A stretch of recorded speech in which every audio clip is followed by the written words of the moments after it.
subur di tengah hati kami yang subur. Kami boleh menjadi pelaku-pelaku firman Tuhan, bukan hanya jadi pendengar.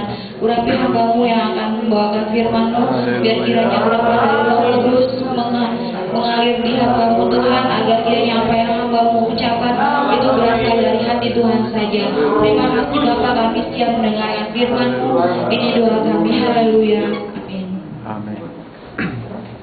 Saya serahkan kepada hamba-Nya.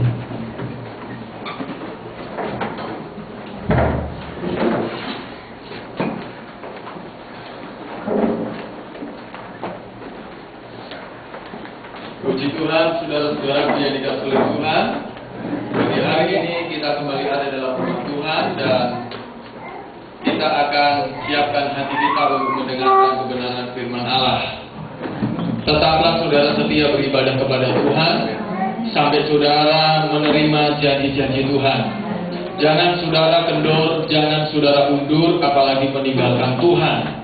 Firman Allah yang saya sampaikan minggu yang lalu bahwa orang-orang yang taat, rajin dan setia beribadah, dia sementara mengandung janji Allah.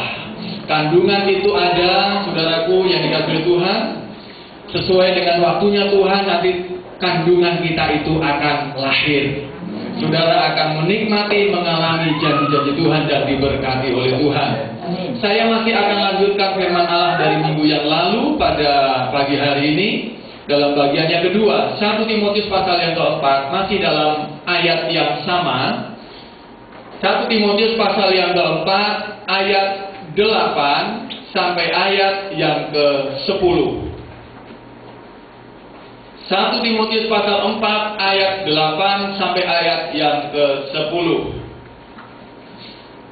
Kita baca bersama-sama ayat-ayat ini. 1, 2, 3. Latihan badani terbatas gunanya, tetapi ibadah itu berguna dalam segala hal, karena mengandung janji, baik untuk hidup ini maupun untuk hidup yang akan datang. Perkataan ini benar dan patut diterima sepenuhnya. Itulah sebabnya kita berjerih payah dan berjuang, karena kita menaruh pengharapan kita kepada Allah yang hidup, Juru Selamat semua manusia, terutama mereka yang percaya. Saudaraku yang dikasihi oleh Tuhan, minggu yang lalu saya sudah menjelaskan bahwa di dalam ibadah itu ada kandungan janji Allah, yaitu berhubungan dengan janji-janji Tuhan untuk hidup kita selama kita ada dalam dunia ini yang sementara ini. Itu yang pertama. Ya, kandungan yang pertama dari ibadah adalah berkat Allah. Ya, lalu yang kedua menyangkut kehidupan yang akan datang. Surga yang Tuhan siapkan bagi kita itu adalah rumah kita kelak. Amin, saudara. Hidup kita ini sangat sementara sekali. Saudaraku, siapa yang sangka sekarang kita sehat, besok sudah tidak ada, itu pun adalah dalam kemahatauan dan kemahakuasaan Tuhan.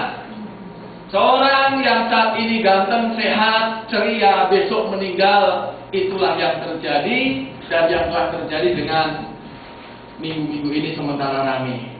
Dan saudaraku yang dikasihi oleh Tuhan, saya akan lanjutkan ayat ini. Perhatikan dalam ayat selanjutnya, ayat yang ke-9. Perkataan ini benar dan patut diterima sepenuhnya.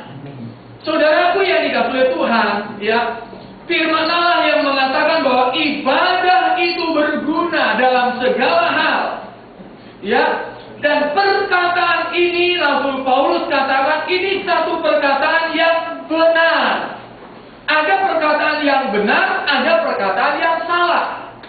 Ada perkataan yang patut ya untuk dicerna, ada perkataan yang udahlah nggak usah dipikirkan.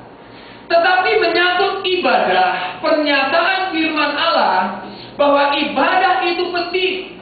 Ibadah itu mengandung janji untuk hidup saat ini dan hidup kita yang akan datang. Dan perkataan ini adalah perkataan yang benar. Amin, saudara. Ini adalah perkataan yang benar. Saya rasa orang tua Kristen yang mungkin 1 tahun sekali beribadah pun mungkin dia akan ajarkan kepada anak-anaknya untuk rajin beribadah. Karena dia tahu bahwa ibadah itu adalah sesuatu yang benar, yang baik untuk dilakukan dan untuk dikerjakan. Nah, itulah sebabnya saudara-saudaraku yang dikasihi Tuhan. Karena ibadah itu penting. Karena ibadah itu mengandung janji. Dan karena ibadah itu adalah perkataan yang benar. Maka oleh sebab itu ayat yang ke-10 ini bahasan kita pada pagi hari ini. Oleh karena alasan-alasan yang tadi saya sudah sampaikan tentang hal ibadah. Oleh sebab itulah ayat yang ke-10. Itulah sebabnya kita berjerih payah dan berjuang. Katakan amin, saudara.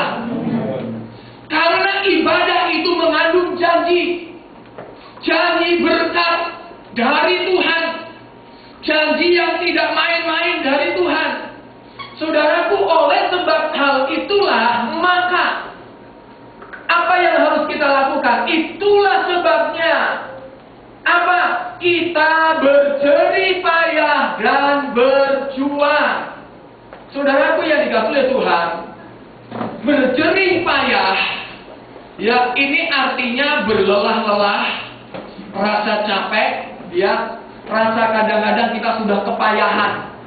Dan memang demikianlah seharusnya orang yang mengerti arti daripada ibadah.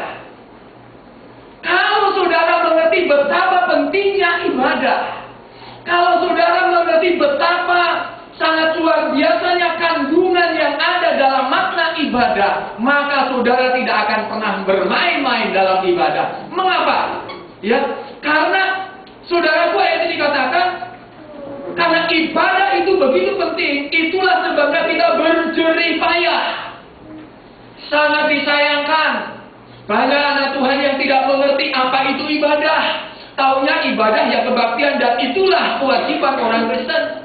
Sehingga saudaraku yang dikasihi Tuhan, karena hanya sebatas ibadah itu adalah kewajiban, sehingga tidak ada unsur dalam ibadahnya, tidak ada unsur jerih lelah, tidak ada unsur berjerih payah, tidak ada unsur berjuang, tidak ada unsur bersungguh-sungguh.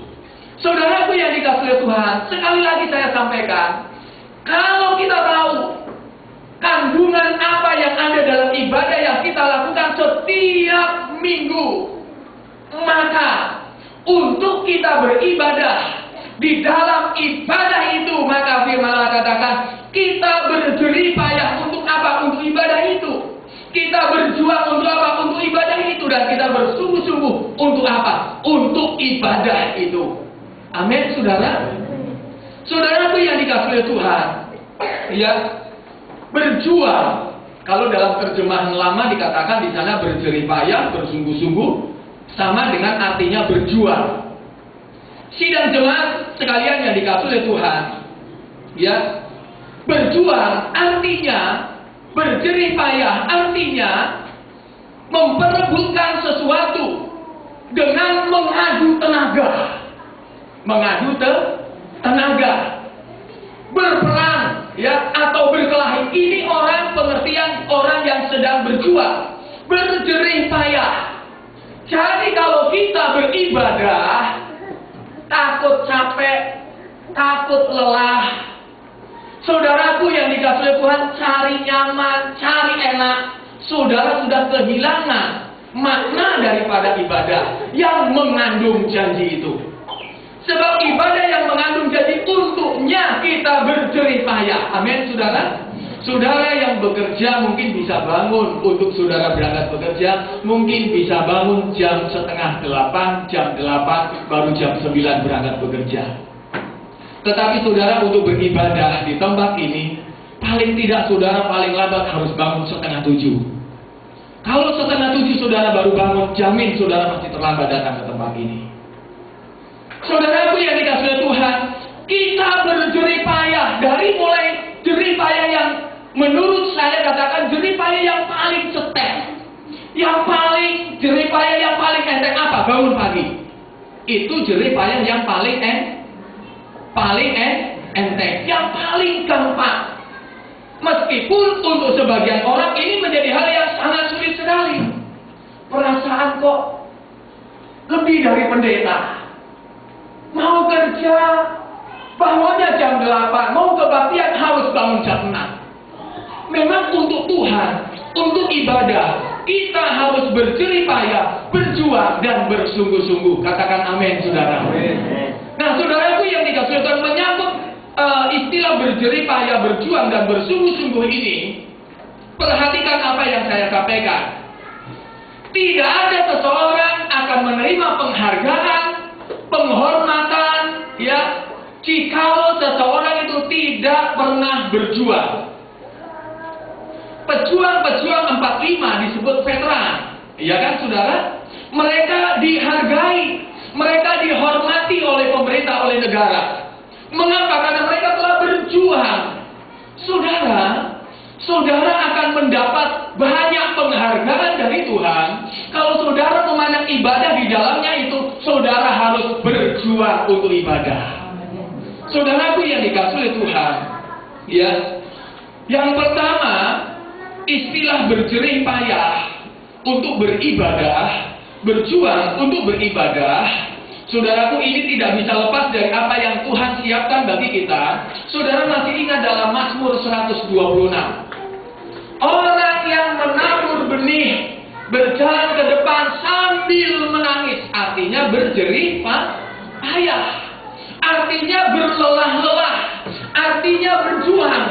Berjuang itu kebanyakan orang tidak sambil tertawa, tidak sambil tersenyum, tidak santai, tidak main-main. Berjuang itu sekuat tenaga.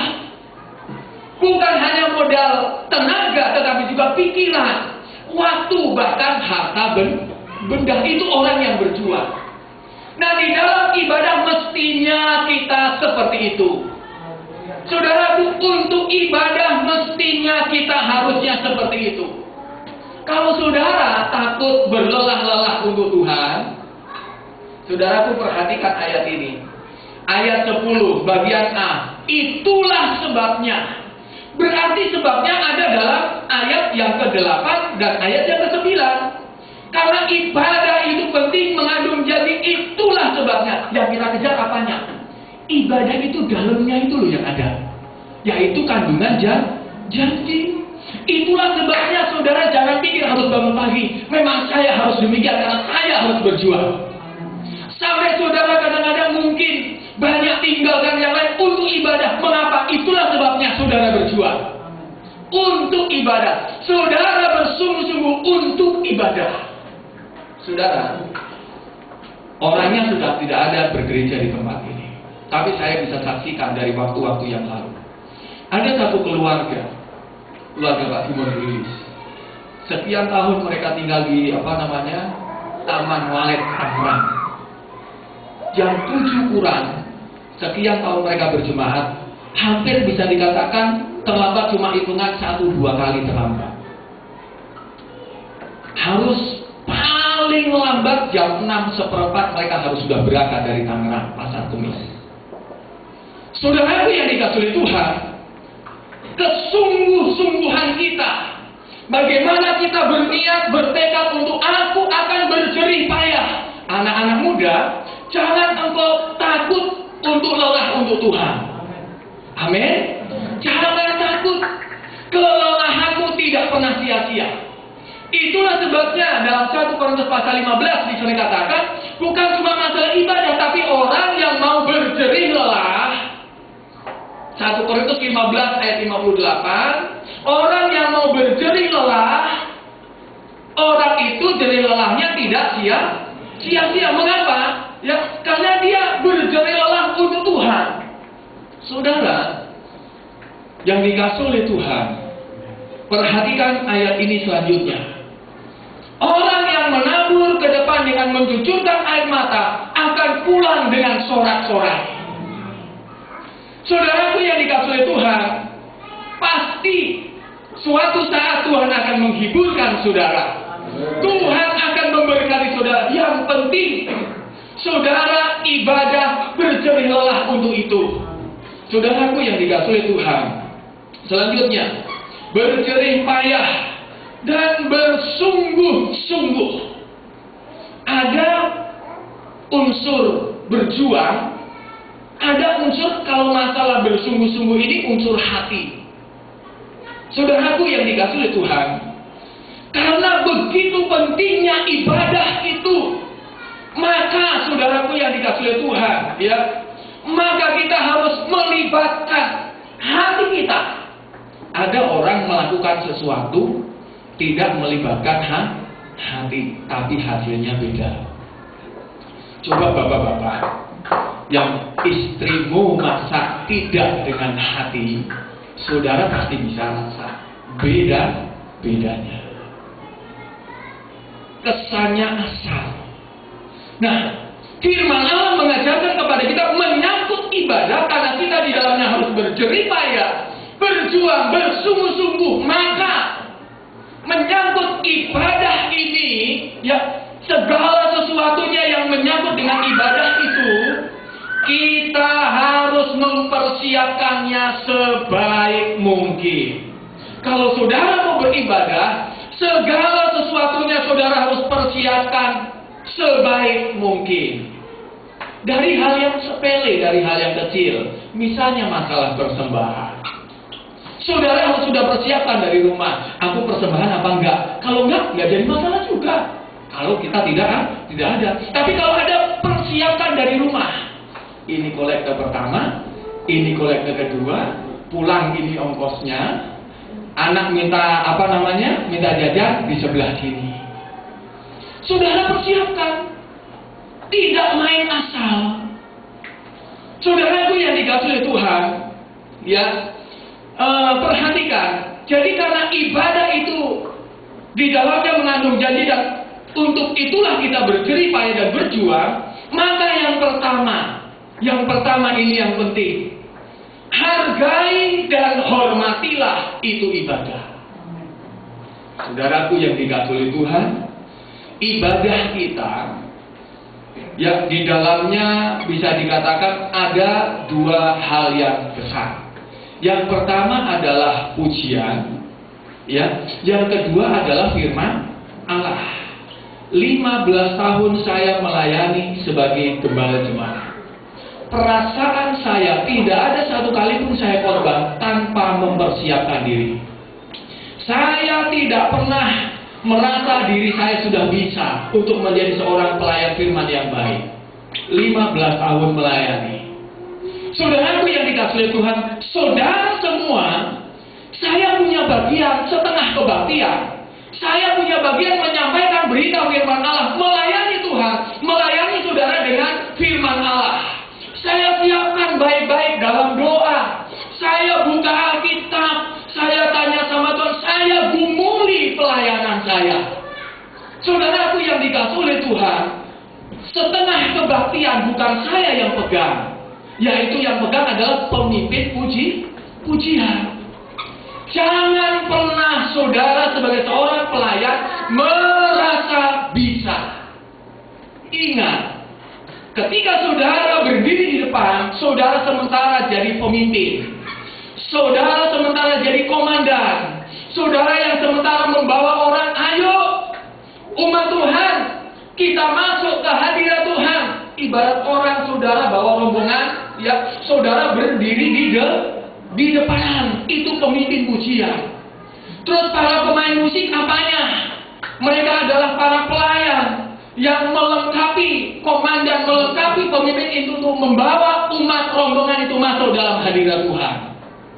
Saudaraku yang dikasihi oleh Tuhan, rasanya kalau kita begitu menghormati ibadah, menghargai ibadah, saudara tidak akan pernah pandang enteng itu pelayanan. Saudaraku, ya, keberkatan banyak jiwa yang datang beribadah tergantung kepada 30-40 menit saudara berdiri di depan. Dan keberhasilan pelayanan saudara itu bergantung kepada persiapan saudara hari-hari yang lalu. Memang saudara bukan pendeta, tetapi saudara tetap punya waktu. Di saat saudara minggu ini sudah disampaikan, oh yang melayani ini minggu depan, saudara punya waktu untuk mempersiapkan diri. Saudaraku yang dikasihi Tuhan, meskipun saudaraku ini Alkitab sudah sekian tahun jadi pegangan saya, saudaraku, tetapi saya selalu kalau menyampaikan firman Allah di mimbar ini, saya selalu sudah siapkan makanan apa yang saya akan berikan kepada jemaat. Dan saya sudah serahkan dalam tangan Tuhan. Tuhan, ini loh ayat-ayat firman Tuhan yang aku akan sampaikan, urapi aku. Satu saja, saudaraku, yang ada selalu dalam hati saya. Takutnya saya melayani cuma satu, saudara. Aku takut aku melayani tidak diurapi Tuhan. Orang yang merasa bisa tidak akan pernah merasa takut seperti itu. Ya, orang yang merasa mampu, orang yang merasa pintar tidak akan pernah bisa berdoa, Tuhan urapi aku. Orang yang memerlukan urapan Tuhan karena dia rasa aku nggak bisa apa-apa. Amin, saudara. Saudara pintar ngomong, bicara, itu bukan modal berdiri di depan sini. Keberkatan setiap jiwa saat memuji, menyembah Tuhan, itu bergantung bagaimana Tuhan bekerja melalui engkau.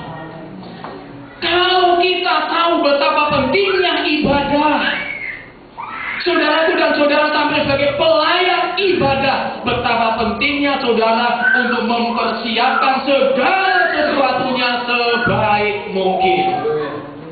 Saudaraku yang dikasihi Tuhan, itulah sebabnya juga dalam soal ibadah, menyangkut ibadah itu kan ada orang yang beribadah, ada orang yang melayani ibadah. Ada saatnya saudara beribadah dan dilayani oleh pelayan ibadah. Ada saatnya saudara duduk dan dilayani oleh pelayan ibadah. Tapi ada saatnya saudara berdiri melayani orang yang beribadah. Saudaraku yang dikasihi Tuhan, perhatikan ini, ya. Kiranya saudara, ya, tidak ada di antara kita, ya, yang menganut prinsip yang penting. Tahu yang penting? Yang penting ya kita siapin 5 buka. 5 sudah jadi. Apa itu? Saudaraku yang dikasihi Tuhan, ya, persiapan kita untuk ibadah. Jemaat itu, saudaraku yang dikasihi, dalam ibadah itu sangat luar biasa pentingnya. Kalau saya pikirkan, saya renungkan ibadah itu ibarat Yakub sementara di Betel. Ibadah itu adalah pintu gerbang surga. Betapa pentingnya orang-orang yang melayani dalam tata acara ibadah itu. Jadi kalau kita begitu memahami betapa pentingnya ibadah itu, dan olehnya kita berjerih lelah berjuang, bersungguh-sungguh, ya, mempersiapkan segala sesuatunya. Oh saudara, saya yakin saudara tidak akan pernah melayani dengan sembarangan. Amin, saudara. Saudaraku yang dikasihi Tuhan, hargai dan hormati ibadah. Ya, ingat, pelayanan saudara sangat menentukan. Ya, banyak orang, semua orang yang datang beribadah itu diberkati Tuhan atau tidak. Saudaraku, satu kunci pelayanan, satu kunci ibadah, bahwa jangan andalkan kepintaranmu masing-masing. Bersandarlah kepada Tuhan. Saudaraku yang dikasihi Tuhan,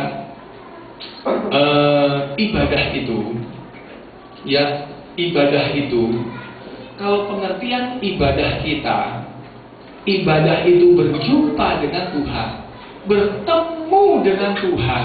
Tidak hanya sekedar kita berkumpul, berhimpun, bertemu dengan saudara seiman. Kalau pengertian yang terpatri ada dalam pikiran dan hati kita, ibadah aku mau bertemu Tuhan. Siapa yang saudara akan ketemui? Tuhan, saudara. Tuhan. Siapa Tuhan yang menciptakan semua? Siapa Tuhan yang menciptakan gunung-gunung itu? Siapa Tuhan, saudaraku, yang menciptakan manusia berbeda dengan binatang? Siapa Tuhan? Tuhan yang ada, yang kekal dari dulu, sekarang dan selama-lamanya. Tuhan, saya nggak bisa katakan dengan lidah bibir saya Siapa Tuhan itu? Saudaraku yang dikasihi oleh Tuhan, nah kepada Dia yang empunya hidup kita datang berjumpa dengan Dia. Kita ini beribadah, tidak hanya berjumpa datang ketemu dengan wali kota, tidak hanya sekedar datang ketemu dengan Pak Lurah. Kita datang menghadap Raja di atas segala raja.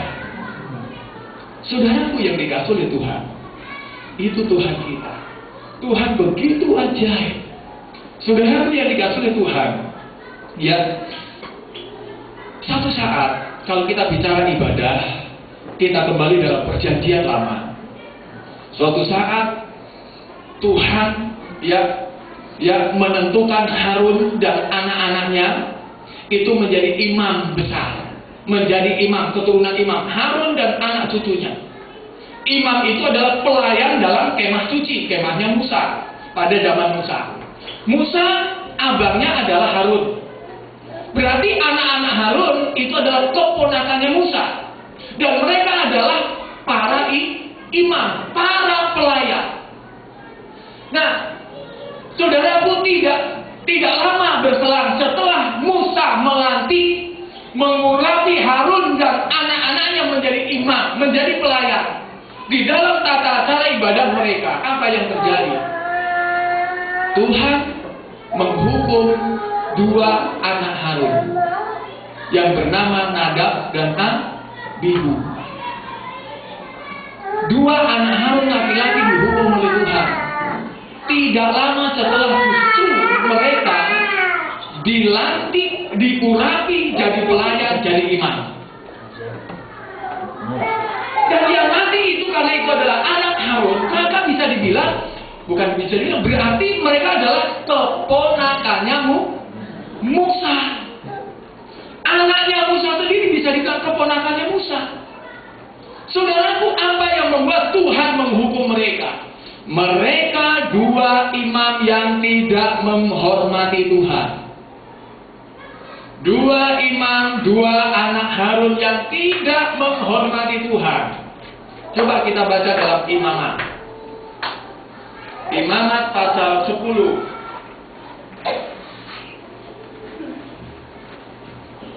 Imamat pasal 10 ayat 1 mulai. Kemudian anak-anak Harun, Nadab dan Abihu masing-masing mengambil perbaraannya. Sebentar, kalau saudara lihat dari pasal 8, itu Harun dan anak-anaknya baru ditahbiskan. Pasal 8. Pasal 9, para imam menerima jabatannya sebagai imam, sah jadi imam. Setelah sah jadi imam, mereka mulai melayani. Ayat 10. Pasal 10. Kemudian anak-anak Harun, Nadab dan Abihu masing-masing mengambil perbaraannya. Coba perhatikan ke depan. Kemah Musa terdiri dari dua bagian. Ya, bagian yang pertama ini ruangan seperti ini, lalu dibagi di sini ada tirai di sini. Tirai ini ruangan seperti ini, bagi ada tirai di tengah-tengah. Di sini disebut ruang Maha Kudus.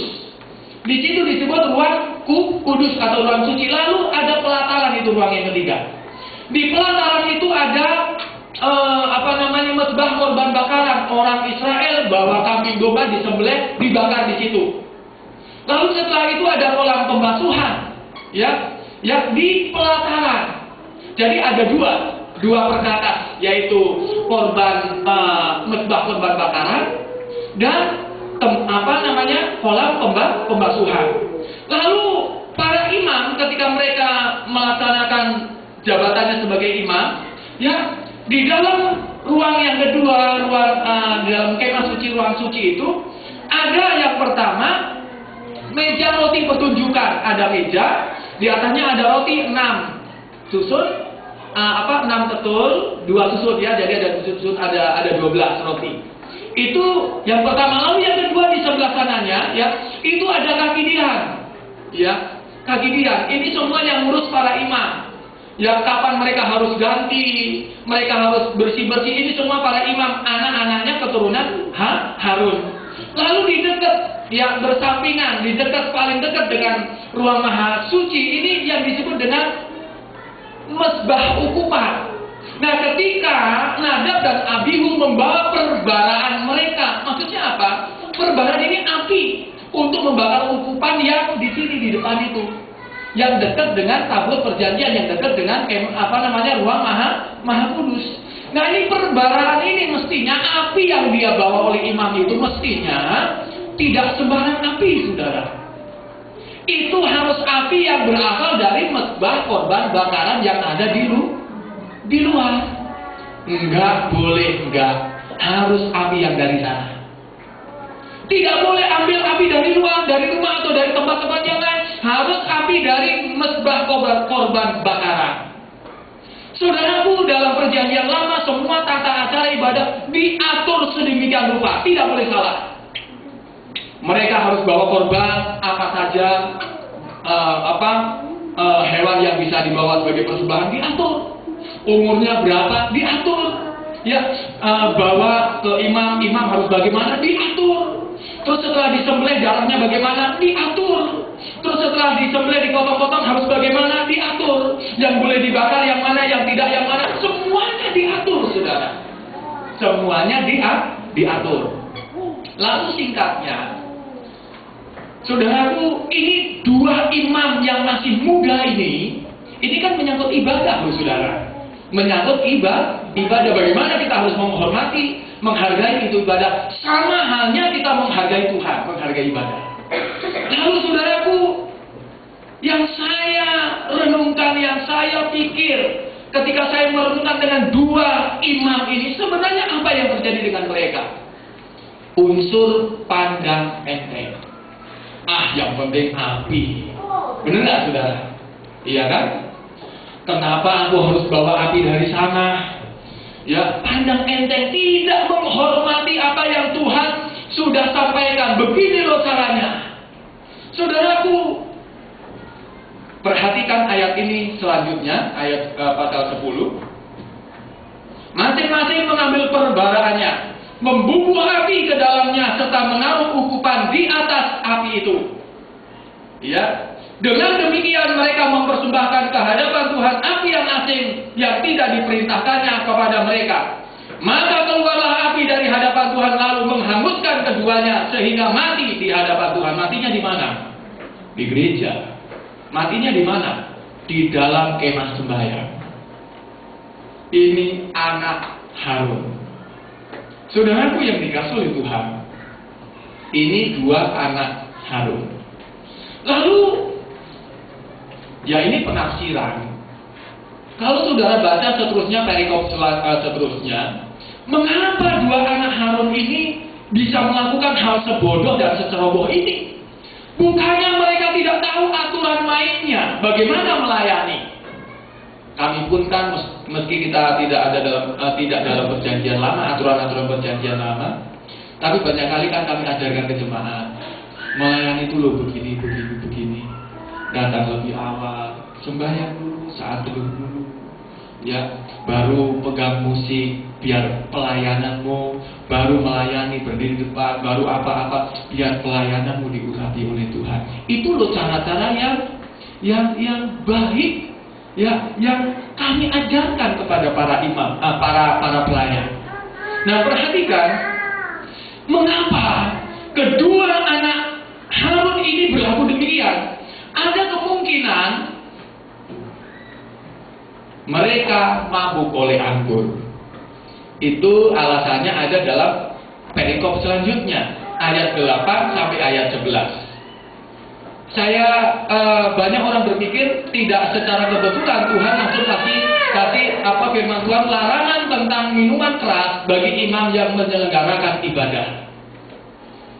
Jangankan imam, jangankan pelayan ibadah, lawang seorang pengendara kendaraan pun kalau sudah dipengaruhi minuman keras, alkohol, membahayakan dirinya sendiri, juga membahayakan penumpang. Ketika pesawat yang di Bali itu mendarat di laut, yang pertama dicek pilotnya.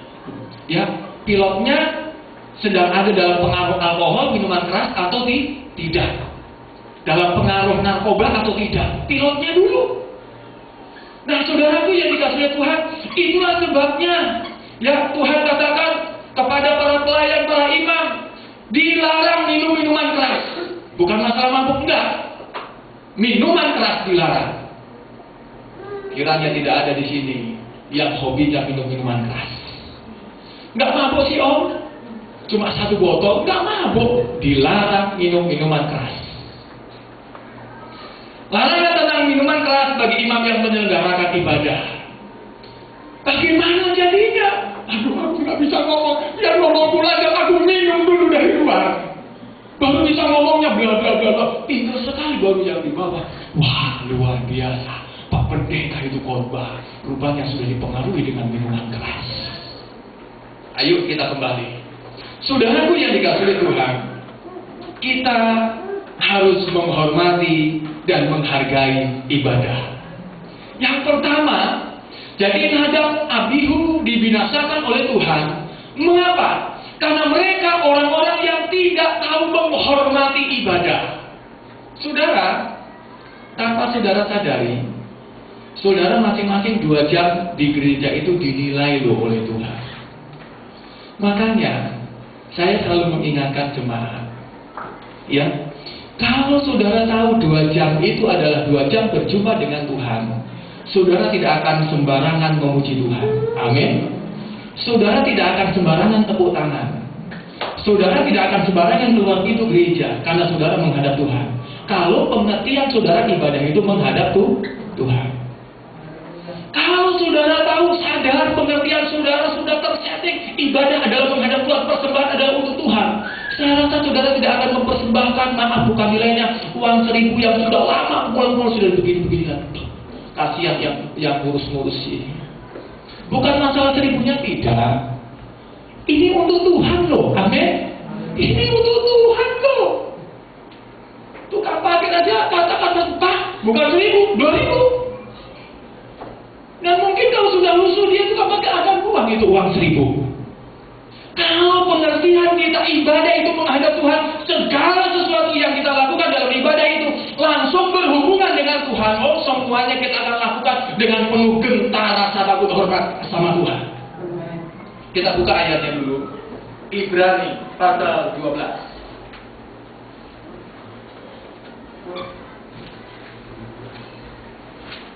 Kita buka dalam Ibrani pasalnya yang ke-12.